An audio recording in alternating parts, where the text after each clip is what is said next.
Lisa Murkowski is the open opposition.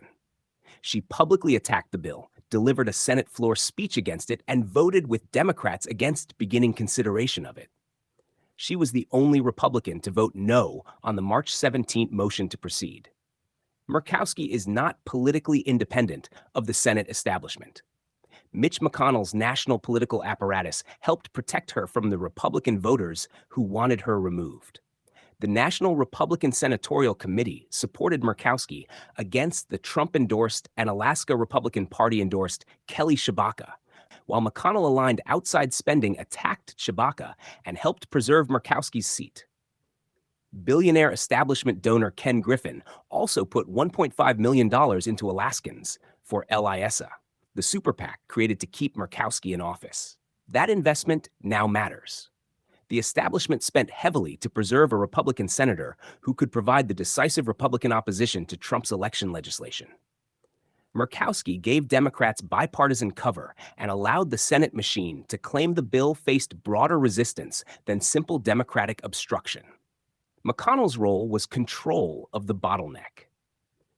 As chairman of the Senate Rules Committee, he controlled the committee with jurisdiction over federal election legislation. The earlier SAVE legislation was allowed to sit for months rather than being immediately marked up and forced through the committee. A committee chairman does not need to vote against a bill to kill its momentum. He can deny it urgency, consume the legislative calendar, and wait until the bill faces a manufactured time crisis. John Thune's role was controlled failure on the Senate floor. After months of pressure from President Trump and House conservatives, Thune finally brought the Save America Act forward.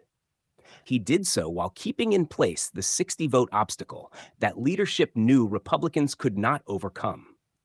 Republican leadership was openly acknowledging before the decisive stage that it did not possess enough votes to defeat the filibuster. Thune then filled the amendment tree, giving leadership control over which amendments could receive votes. That maneuver prevented rank-and-file senators from freely offering alternatives and kept the entire floor process under leadership management. The result was exactly what the machine's structure was designed to produce: speeches, a prolonged debate, a recorded vote, and no law. This is not three unrelated events. The McConnell network financed and protected Murkowski. Murkowski supplied the Republican vote against advancing the bill. McConnell controlled the committee bottleneck. Thune controlled the floor schedule, the amendment process, and the decision to leave the bill trapped behind the filibuster. The Senate establishment wants credit for supporting election integrity without accepting the political cost of passing the legislation.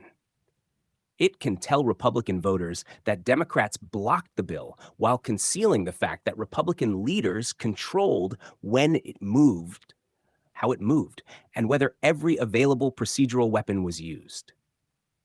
The House has continued tying the Save America Act to major legislation because rank-and-file conservatives understand that ordinary Senate procedure is being used to bury it. President Trump has likewise used leverage over unrelated legislation because Republican Senate leadership has demonstrated that speeches and symbolic votes will not produce enactment. Recent House efforts to attach the act to larger spending legislation show that the fight is continuing, precisely because the Senate process failed. The political arrangement is straightforward. Open quote. McConnell's machine preserved Murkowski. Murkowski supplied the opposition, and Thune managed the failure. They used different powers, but they delivered the same result. The Save America Act remained blocked. Close quote. Their defense will be that Democrats used the filibuster. That does not excuse Republican leadership. Leadership exists to overcome obstacles, apply leverage, and force priorities through, not to announce that the obstacle exists, stage a losing vote, and then demand credit for trying.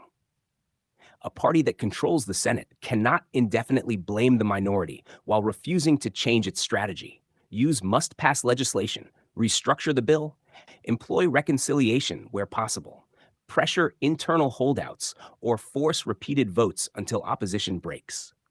When leaders knowingly preserve the mechanism killing their highest priority legislation, protect the Republican senator openly opposing it, and refuse to use the full leverage of their majority, they are no longer passive victims of obstruction.